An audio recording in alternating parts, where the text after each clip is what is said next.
सितारा coaching तारनगर की इस online class में आपका स्वागत है। विद्यार्थियों, पीछे हमने मेवाड़ का इतिहास पढ़ा था और जो पिछली क्लास कक्षा थी उसमें मैंने मेवाड़ के इतिहास से संबंधित अंतिम राजा आपको पढ़ाया था, महाराणा भीम सिंह। जिस प्रकार मेवाड़ का इतिहास कंप्लीट हुआ है, अब हम पढ़ेंगे कि मेवाड़ के इतिहास से संबंधित आज तक की भर्ती परीक्षाओं में कौन कौन से प्रश्न पूछे गए हैं, उन्हीं प्रश्नों का हम अध्ययन करेंगे। तो मैं आपको यही संदेश देना चाहता हूं कि मैंने जो मेवाड़ का इतिहास पढ़ाया है उस इतिहास को आप अच्छी तरह से पढ़ो और अब जो ये प्रश्नोत्तरी हम हल करेंगे उनका भी आप विशेष ध्यान रखो, क्योंकि कोई किसी भी जीके के किसी भी पार्ट में, चाहे मेवाड़ का इतिहास है, चाहे मारवाड़ का इतिहास है, चाहे कछवा वंशज का इतिहास है, कोई नया प्रश्न उठकर नहीं आता। जो आज से 5-7 साल पहले की जो वैकेंसियों में प्रश्न आए थे वही प्रश्न बार बार रिपीट हो रहे हैं। और हमें ये भी देखना है कि जो हमने इतिहास पढ़ा है मेवाड़ का, इस इतिहास में हमने कितना ज्ञान प्राप्त किया है, अपने स्वयं का मूल्यांकन कीजिए। और आज हम मेवाड़ के इतिहास से संबंधित प्रश्नोत्तरी शुरू करने जा रहे हैं। तो देखो, मेवाड़ के इतिहास से जो पहला क्वेश्चन पूछा गया था कि चित्तौड़गढ़ का, पहला प्रश्न, चित्तौड़गढ़ का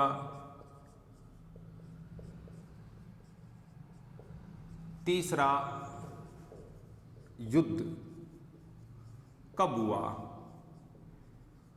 यानी चित्तौड़गढ़ का तीसरा युद्ध कब हुआ।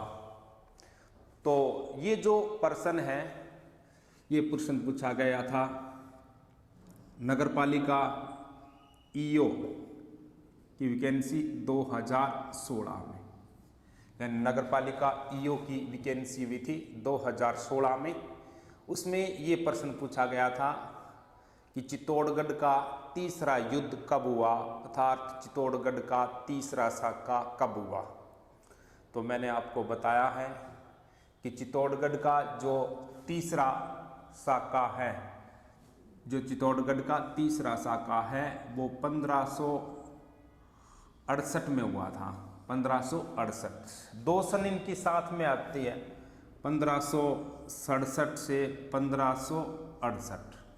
1567-68 वास्तविक उत्तर तो इसका यही है, लेकिन उन्होंने परीक्षा में किस प्रकार लिखा था, ये प्रश्न यही था कि चित्तौड़गढ़ का तीसरा युद्ध कब हुआ। तो परीक्षा में इसमें प्रश्न था जिस प्रकार ए बिंदु के अंदर उसने दिया था 1562 और ब बिंदु के अंदर दिया था इसने 1568 और श बिंदु के अंदर इसने दिया था 1572 और द बिंदु के अंदर इसने दिया था 1578। ये आंसर थे, ये आंसर थे। तो इन्हीं आंसरों को ध्यान में रखकर हम अगर उत्तर का चयन करते हैं तो 1568 में चित्तौड़गढ़ का तीसरा युद्ध हुआ था।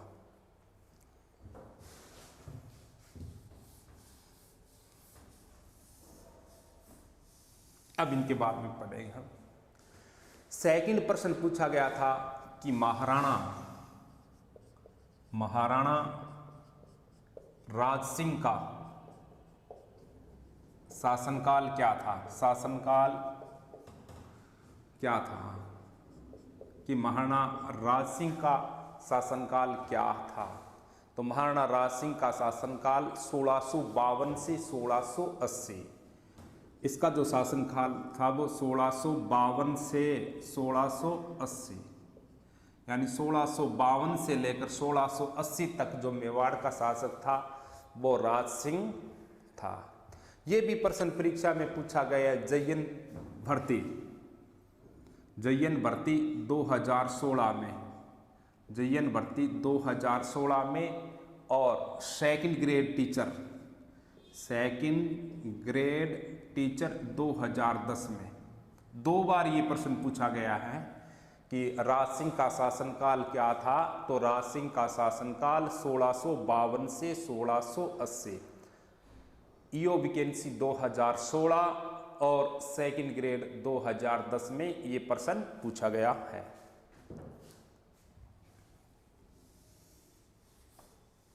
इसके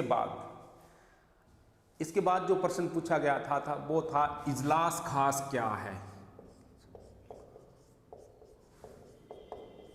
खास क्या है, इजलास खास क्या था, ये प्रश्न पूछा गया था। इजलास खास क्या था, ये भी जयन की वैकेंसी हुई थी 2016 में, उसमें पूछा गया था कि इजलास खास क्या था। तो देखो, इजलास खास मेवाड़ की कोर्ट का नाम था। मेवाड़ की कोर्ट, मेवाड़ की कोर्ट का नाम इजलास खास था। इसके बाद में देखना कौन सा प्रश्न आया है। इसके बाद में प्रश्न आया है कि राणा सांगा का राज्याभिषेक। बहुत अच्छा प्रश्न है। राणा सांगा का राज्याभिषेक, राणा सांगा का राज्याभिषेक कब हुआ, ये प्रश्न था कि राणा सांगा का राज्याभिषेक कब हुआ था, ये प्रश्न था। ये प्रश्न तो इसका जो राणा सांगा का जो राज्याभिषेक है वो 1509 में हुआ था, यानी राणा सांगा का राज्याभिषेक 1509 में हुआ था। ये प्रश्न आया था संकलनकर्ता भर्ती 2016 में। संकलनकर्ता भर्ती 2016 में ये प्रश्न पूछा गया मेवाड़ की तरफ से कि राणा सांगा का राज्याभिषेक कब हुआ था। तो राणा सांगा का राज्याभिषेक 1509 में हुआ था। इसके बाद में पढ़ते कुंभलगढ़ दुर्ग। कुंभलगढ़ दुर्ग बहुत अच्छा प्रश्न है, बहुत अच्छा प्रश्न है। आगे भी आने की संभावनाएं इसकी काफी अधिक है। कुंभलगढ़ दुर्ग पर अकबर ने कब आक्रमण किया, यानी कुंभलगढ़ दुर्ग पर अकबर ने कब आक्रमण किया था, यानी कुंभलगढ़ दुर्ग पर अकबर ने कब आक्रमण किया तथा अकबर ने कुंभलगढ़ दुर्ग पर आक्रमण करने के लिए किसे भेजा था।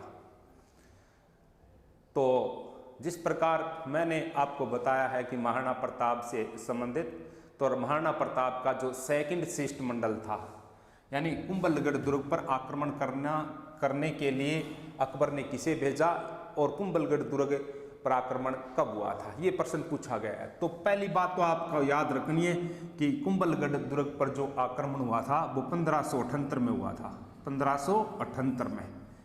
और अकबर ने भेजा था जाबाज खां को। दोनों बातें साथ में पूछी गई थी कि कुंभलगढ़ दुर्ग पर अकबर ने आक्रमण कब और किसने किया था। तो इसका उत्तर हुआ कि कुंभलगढ़ दुर्ग पर अकबर ने जो आक्रमण किया था वो 1578 में किया था और अकबर ने जो सेना भेजी थी उस सेना का जो सेनापति था वो जाबाज खां था। ये भी जयन भर्ती 2016 में आया था ये प्रश्न। जयन भर्ती 2016 में ये प्रश्न पूछा गया।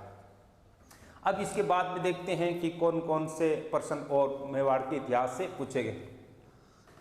आगे प्रश्न पूछा गया था कि खानवा के युद्ध में राणा सांगा की सेना का, भी खानवा के युद्ध में राणा सांगा की सेना का सेनापति कौन था। तो खानवा के युद्ध में राणा सांगा की जो सेना का सेनापति था वो हसन खां मेवाती था। हसन खां मेवाती। ये खानवा के युद्ध में राणा सांगा की जो सेना का जो सेनापति था वो हसन खां मेवाती था। ये प्रश्न पूछा गया था। फर्स्ट ग्रेड वैकेंसी यानी राजस्थान की इतिहास, फर्स्ट ग्रेड वैकेंसी इतिहास 2016, यानी फर्स्ट ग्रेड में 2016 में फर्स्ट ग्रेड की वैकेंसी हुई थी। इतिहास का जो पेपर था उसी में पूछा गया था ये प्रश्न कि खानवा के युद्ध में राणा सांगा की सेना का सेनापति कौन था। तो खानवा के युद्ध में राणा सांगा की सेना का सेनापति हसन खां मेवाती था।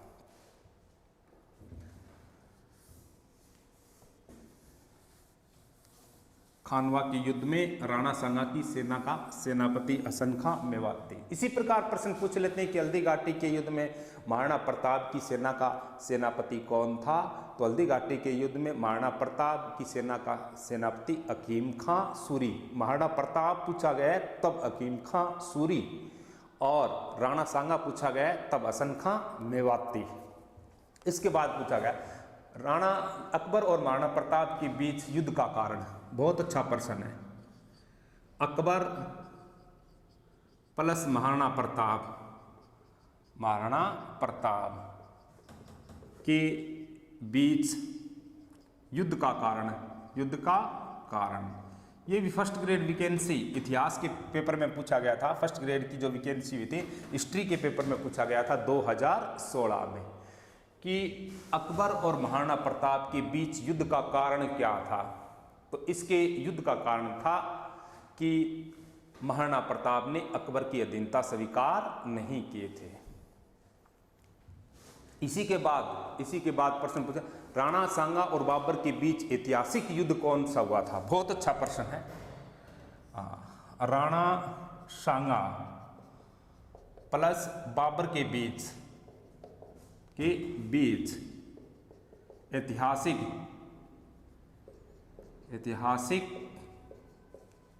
युद्ध कौन सा हुआ था। बहुत अच्छा प्रश्न है कि बाबर और राणा सांगा के बीच जो ऐतिहासिक युद्ध हुआ था वो युद्ध था खानवा का युद्ध।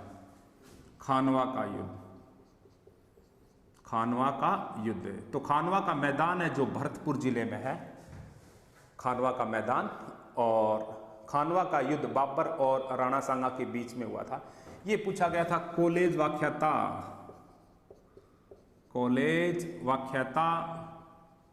2016 में। कॉलेज वाख्याता 2016 में ये प्रश्न पूछा गया था मेवाड़ के इतिहास से। आगे देखो आप कौन कौन से प्रश्न हैं, आप इनको पढ़ते रहना।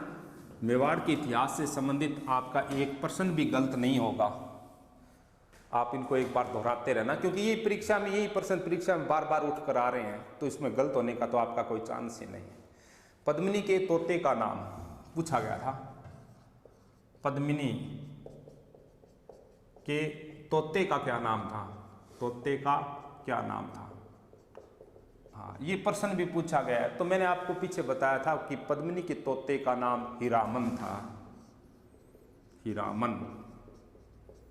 यानी पद्मिनी थी, उनके तोते का नाम हीरामन था। ये भी पूछा गया है ईओ नगरपालिका 2016 की वैकेंसी में पूछा गया है कि पद्मिनी के तोते का क्या नाम था। तो पद्मिनी के तोते का नाम हीरामन था।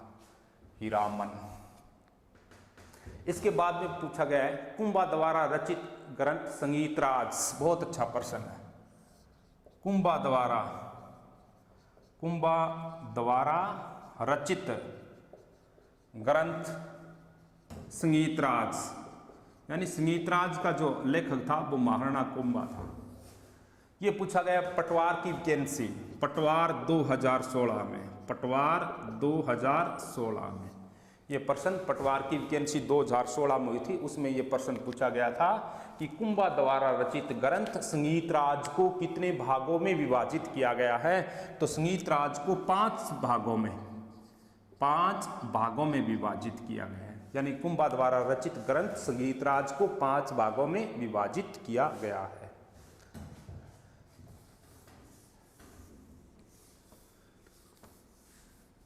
इसके बाद वसंत ऋतु के आगमन पर बहुत अच्छा प्रश्न है। यानी वसंत ऋतु के वसंत ऋतु के आगमन पर कौन सा उत्सव मनाया जाता है। तो देखो वसंत ऋतु के आगमन पर मेवाड़ उत्सव मनाया जाता है। वसंत ऋतु के आगमन पर मेवाड़ उत्सव मनाया जाता है। मेवाड़ उत्सव यानी वसंत ऋतु के आगमन पर कौन सा उत्सव मनाया जाता है? तो वसंत ऋतु के आगमन पर मेवाड़ उत्सव मनाया जाता है। ये प्रश्न पूछा गया है आरएएस प्री 2001 में। आरएएस प्री 2001 में ये प्रश्न पूछा गया था कि वसंत ऋतु के आगमन पर कौन सा उत्सव मनाया जाता है? तो वसंत ऋतु के आगमन पर मेवाड़ उत्सव मनाया जाता है। अगला प्रश्न देखो आप, बहुत अच्छा प्रश्न है। आगे, पद्मिनी पर आक्रमण करने के लिए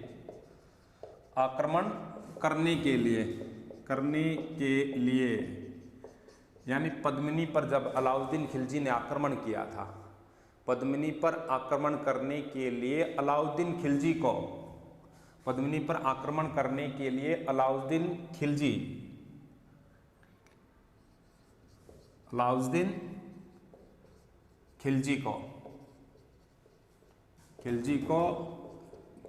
किसने प्रेरित किया था? बहुत अच्छा प्रश्न है। नगरपालिका ईओ 2016, नगरपालिका ईओ 2016 में ये प्रश्न पूछा गया था कि पद्मिनी पर आक्रमण करने के लिए अलाउद्दीन खिलजी को किसने प्रेरित किया था? तो अलाउद्दीन खिलजी को जो प्रेरित करने वाला था उसका नाम राघव चेतन ने प्रेरित किया था अलाउद्दीन खिलजी। इससे बात पूछा गया था कि कर्मावती ने हुमायूं के पास राखी भेजी थी, यानी कर्मावती ने हुमायूं के पास राखी भेजी थी किसका विरोध करने के लिए? यानी कर्मावती ने हुमायूं के पास राखी भेजी थी किसका विरोध करने के लिए? तो कर्मावती ने हुमायूं के पास जो राखी भेजी थी वो किसका विरोध कर रही थी? तो बहादुर शाह का विरोध कर रही थी। ये भी प्रश्न आया है नगरपालिका ईओ 2016। नगरपालिका ईओ 2016 की वैकेंसी थी, उसमें ये प्रश्न पूछा गया था कि कर्मावती ने हुमायूं के पास राखी भेजी थी किस शासक का विरोध करने के लिए? तो बहादुर शाह का विरोध करने के लिए। हल्दी घाटी के युद्ध में देखो, ये प्रश्न सदाबहार है भाई, ये प्रश्न सदाबहार है ये। हाँ, जब भी किसी परीक्षा होती है, राजस्थान जीके की चर्चा आती है उस पेपर में, तो ये प्रश्न अवश्य ही पूछा जाता है कि हल्दी घाटी के युद्ध में महाराणा प्रताप की सेना में एकमात्र मुस्लिम सेनापति कौन था? तो हल्दी घाटी के युद्ध में महाराणा प्रताप की सेना में जो एकमात्र मुस्लिम सेनापति था उसका नाम था हकीम खां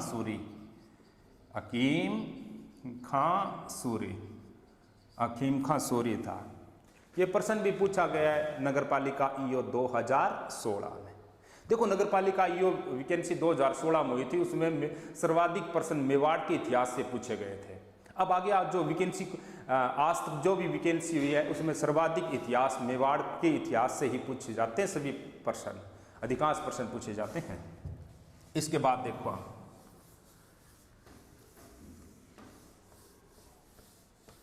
इसके बाद कि कुंभा की माता का क्या नाम था? महाराणा कुंभा की माता का क्या नाम था? देखो, महाराणा कुंभा की माता का नाम सौभाग्य देवी था। सौभाग्य देवी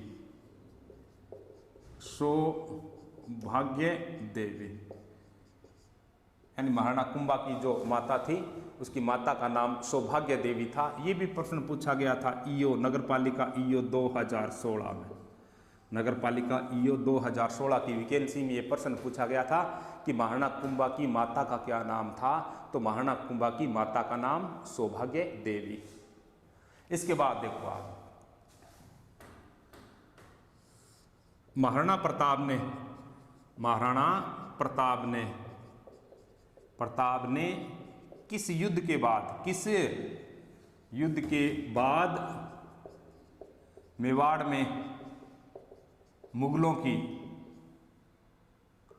महाराणा प्रताप ने किस युद्ध के बाद मेवाड़ में मुगलों की 36 चौकियों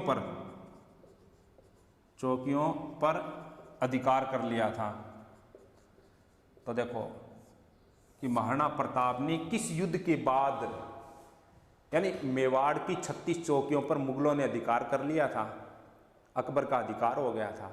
इसके बाद किस युद्ध के बाद महाराणा प्रताप ने, जो मुगलों ने मेवाड़ की 36 चौकियों पर आक्रमण किया था, कब्जा कर रखा था, उसी यानी मुगलों की 36 चौकियां नष्ट कर दी थी महाराणा प्रताप ने किस युद्ध के बाद, तो ये दिवेर के युद्ध की बात है। दिवेर का युद्ध, तो आप जानते हैं दिवेर का युद्ध 1582 में हुआ था। दिवेर का मैदान राजसमंद में, इसी युद्ध को कर्नल जेम्स टोड ने मेवाड़ का मैराथन बताया था।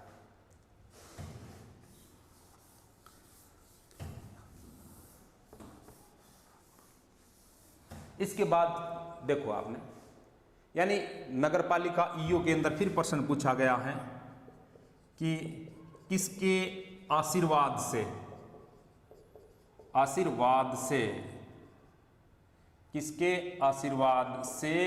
बप्पा रावल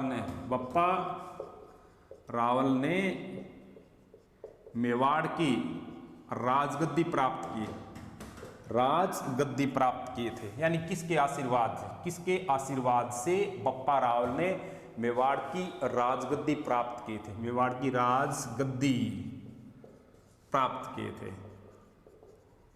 ये प्रश्न भी पूछा गया है ईओ वैकेंसी 2016 के अंदर। तो बप्पा रावल ने हारित ऋषि के आशीर्वाद से, ऋषि के आशीर्वाद से, बप्पा रावल ने हारित ऋषि के आशीर्वाद से मेवाड़ की राजगद्दी प्राप्त किए थे।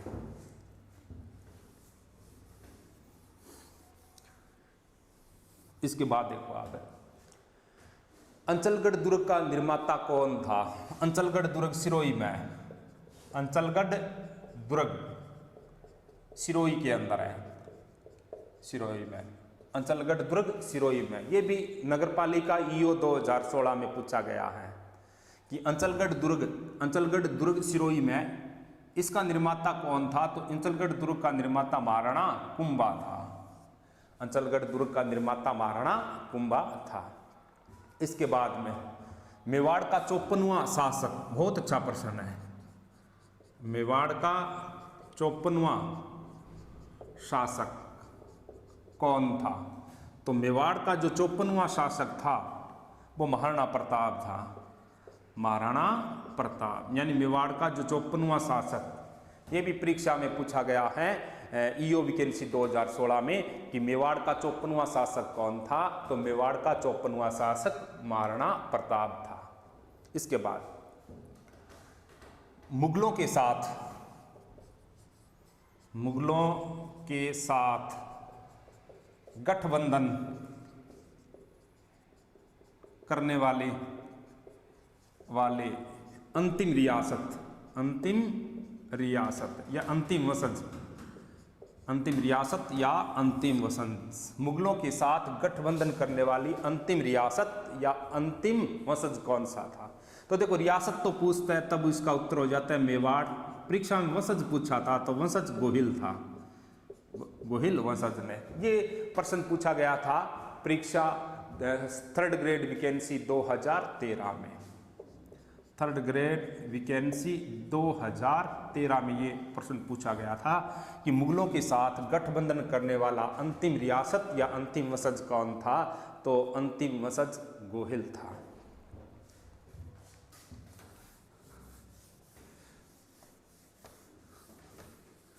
इसके बाद देखो आप कौन कौन से प्रश्न, मेवाड़ और मुगल संधि, बहुत अच्छा प्रश्न है। मेवाड़ प्लस मुगल संधि किन के विरुद्ध हुई थे, किन के विरुद्ध हुई, यानी मेवाड़ और मुगल संधि किन के विरुद्ध हुई थी। तो मेवाड़ और मुगल संधि, मेवाड़ यानी मेवाड़ और मुगल संधि किन किन के बीच हुई, किन किन के बीच हुई थी। तो देखो मेवाड़ और मुगल संधि, मेवाड़ और मुगल संधि अमर सिंह प्लस जहांगीर के बीच हुए थे। अमर सिंह और जहांगीर के बीच मेवाड़ और मुगल संधि हुए थे। आगे जो प्रश्न पूछा गया कि ईओ नगरपालिका ईओ में फिर पूछा गया कि चित्तौड़गढ़ में विजय स्तंभ का निर्माण किसने करवाया। तो विजय स्तंभ का निर्माण, विजय स्तंभ का निर्माण, चित्तौड़गढ़ में विजय स्तंभ का निर्माण करवाया था महाराणा कुंभा ने। विजय स्तंभ चित्तौड़गढ़ में है और विजय स्तंभ का निर्माण महाराणा कुंभा ने करवाया था।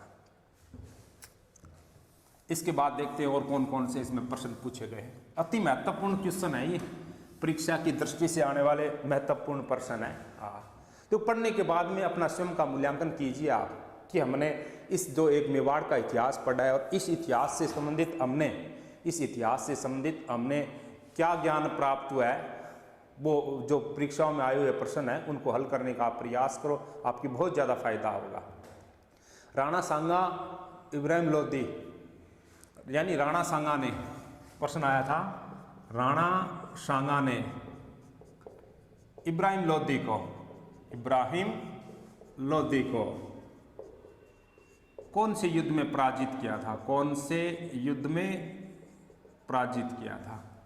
यानी राणा सांगा ने इब्राहिम लोदी को कौन से युद्ध में पराजित किया था। तो राणा सांगा ने इब्राहिम लोदी को खातौली के युद्ध में पराजित किया था। खातौली के युद्ध, यानी खातौली का मैदान है वो बूंदी के अंदर है। खातौली का मैदान बूंदी के अंदर है। ये पूछा गया था clerk second grade 2016, clerk second grade 2016 में ये प्रश्न पूछा गया था। इसके बाद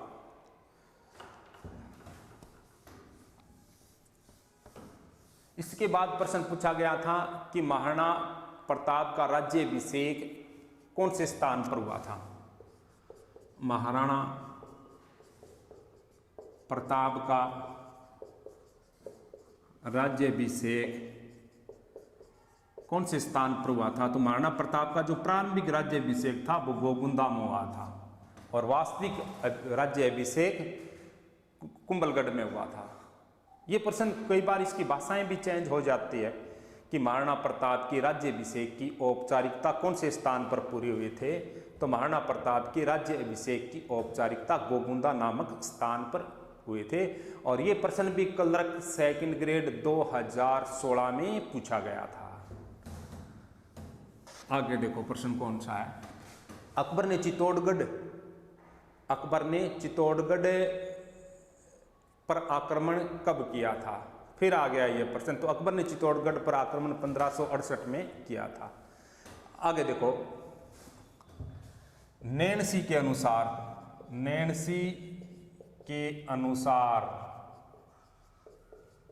गोहिल वंश के कितनी शाखाएं हैं, कितनी शाखाएं हैं। यानी नैणसी के अनुसार गोहिल वंश की कितनी शाखाएं हैं, ये भी प्रश्न पूछा गया था महिला सुपरवाइजर 2016 में। यानी महिला सुपरवाइजर 2016 में ये प्रश्न पूछा गया था। तो नैणसी के अनुसार गोहिल वंश की 24 शाखाएं हैं। कितनी शाखाएं? 24 शाखाएं हैं। इसके बाद देखो आप गोहिल वंश का संस्थापक, ये प्रश्न पूछा गया था। गोहिल वंश का संस्थापक कौन था। तो गोहिल वंश का संस्थापक गोहिलादित्य था। गोहिलादित्य गोहिल वंश का संस्थापक था। ये प्रश्न पूछा गया था राजस्थान पुलिस 2001, राजस्थान पुलिस 2001 में ये प्रश्न पूछा गया था कि गोहिल वंश का संस्थापक कौन था। तो गोहिल वंश का संस्थापक गोहिलादित्य था। इसके बाद देखो आप, जहांगीर ने किस राज्य के शासकों को मुगल दरबार में प्रवेश करने की अनुमति दी थी। देखो जहांगीर ने किस रियासत के शासकों को, जहांगीर ने किस रियासत के शासकों को मुगल दरबार में आने की छूट दे थे। बहुत अच्छा प्रश्न है। तो देखो आप कि ये जो प्रश्न है ना, ये third grade teacher third grade vacancy 2013 में, थर्ड ग्रेड वैकेंसी 2013 में ये प्रश्न पूछा गया था कि जहांगीर ने किस रियासत के शासकों को मुगल दरबार में आने की छूट दी थी। तो इसका उत्तर था मेवाड़ के शासकों को, यानी मेवाड़ रियासत के शासकों को। आगे चलो देखेंगे।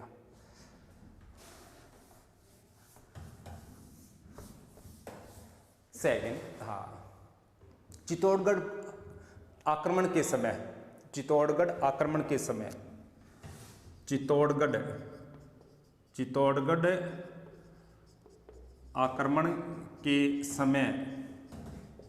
अलाउद्दीन खिलजी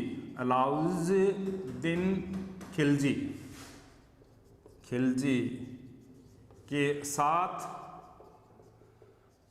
कौन सा कवि था।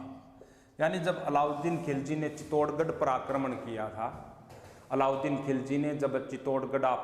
पर आक्रमण किया था, तो उस समय अलाउद्दीन खिलजी के साथ एक कवि था जिसका नाम अमीर खुसरो था। अमीर खुसरो था। ये भी प्रश्न थर्ड ग्रेड टीचर 2013 में पूछा गया है। 2013 में ये प्रश्न पूछा गया है कि जब अलाउद्दीन खिलजी ने चित्तौड़गढ़ दुर्ग पर आक्रमण किया था, तब अलाउद्दीन खिलजी के साथ कौन सा कवि उस आक्रमण में शामिल था।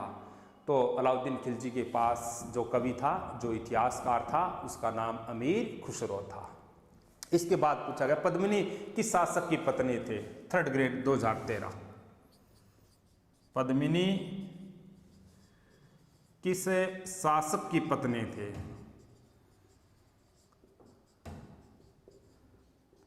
पद्मिनी किस शासक की पत्नी थे। तो ये तो जानते हैं कि ये रतन सिंह की पत्नी थे, ये भी प्रश्न पूछा गया थर्ड ग्रेड 2013 में। अब इनके बाद पद्मिनी का गोरा और बादल के साथ क्या रिश्ता था। बहुत अच्छा प्रश्न है। पद्मिनी का गोरा और बादल के साथ क्या रिश्ता था। ये प्रश्न आया था RAS 1999 में।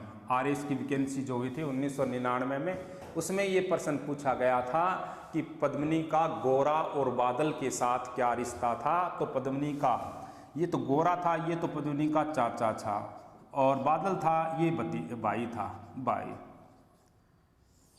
चाचा और भाई था। यानी एक तो क्या था, पद्मिनी का चाचा था, वो तो क्या था, गोरा, और बादल था वो क्या, भाई था।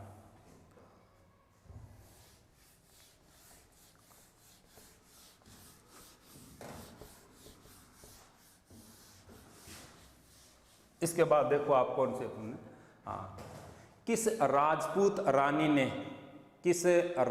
रानी ने, बहुत अच्छा प्रश्न है, किस राजपूत रानी ने सैकड़ों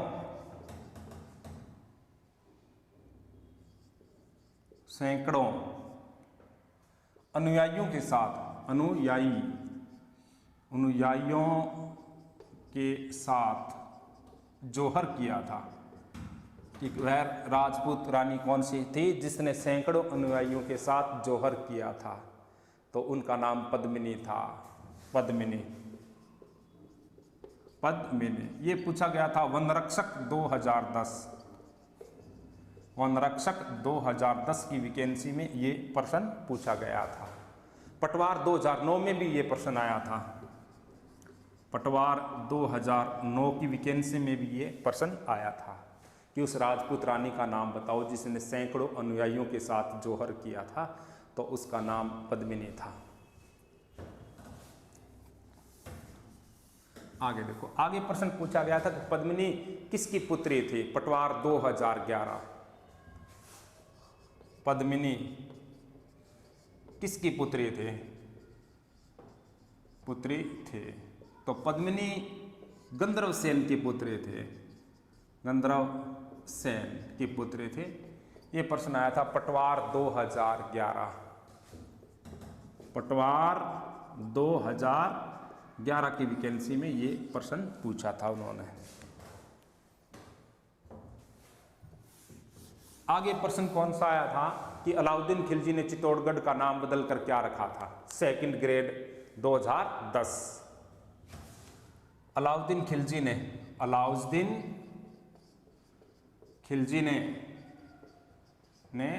चित्तौड़गढ़ का नाम बदलकर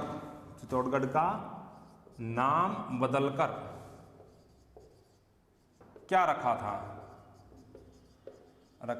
सेकंड ग्रेड, यानी सेकंड ग्रेड की एक वैकेंसी हुए थे। सेकंड ग्रेड 2010 गणित सेकंड ग्रेड 2010 की वैकेंसी में ये प्रश्न पूछा गया था कि अलाउद्दीन खिलजी ने चित्तौड़गढ़ का नाम बदलकर क्या रखा था? तो अलाउद्दीन खिलजी ने चित्तौड़गढ़ का नाम बदलकर खिरजावाद रखा था। खिरजावाद, चित्तौड़गढ़ का नाम बदलकर खिरजावाद रखा था।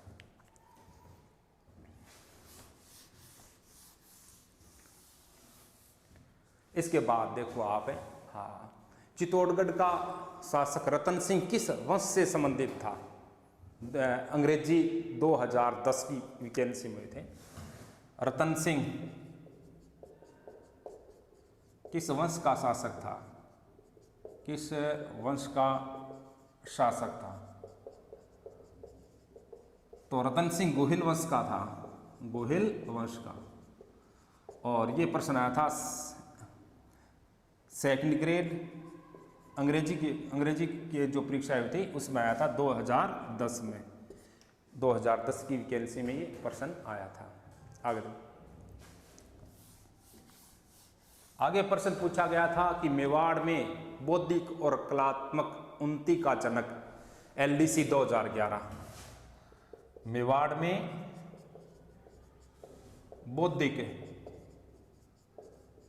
कलात्मक उन्नति का जनक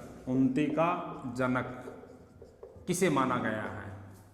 यानी मेवाड़ में बौद्धिक और कलात्मक उन्नति का जनक किसे माना गया है? तो मेवाड़ में बौद्धिक और कलात्मक उन्नति का जनक महाराणा कुंभा को माना गया है। LDC 2011 इसका उत्तर था महाराणा कुंभा।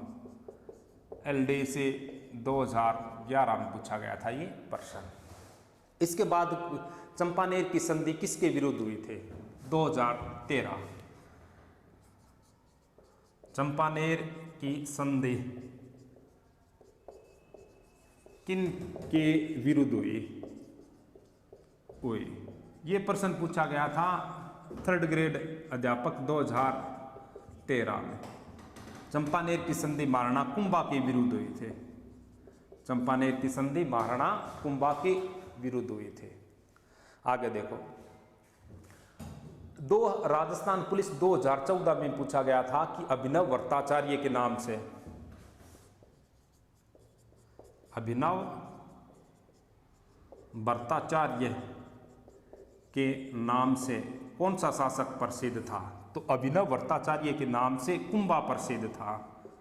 कुंभा प्रसिद्ध था। यह आया था 2014 में, राजस्थान पुलिस में आया था कि अभिनव भट्टाचार्य के नाम से कौन सा शासक मेवाड़ का प्रसिद्ध था? तो अभिनव भट्टाचार्य के नाम से महाराणा कुंभा प्रसिद्ध था। ये प्रश्न 2014 में राजस्थान पुलिस के पेपर में पूछा गया था। प्रसिद्ध संगीतज्ञ रमाबाई किसकी पुत्री थे? बहुत बार है। प्रसिद्ध संगीतज्ञ रमाबाई किसकी पुत्री थे? तो प्रसिद्ध संगीतज्ञ रमाबाई महाराणा कुंभा की पुत्री थे। महाराणा कुंभा की पुत्री थे। ये प्रश्न पूछा था 3rd ग्रेड 2013। 3rd ग्रेड 2013 में ये प्रश्न पूछा था। थैंक्स दोस्तों। इससे आगे का जो प्रश्नोत्तरी है वो हम नेक्स्ट क्लास में हल करेंगे।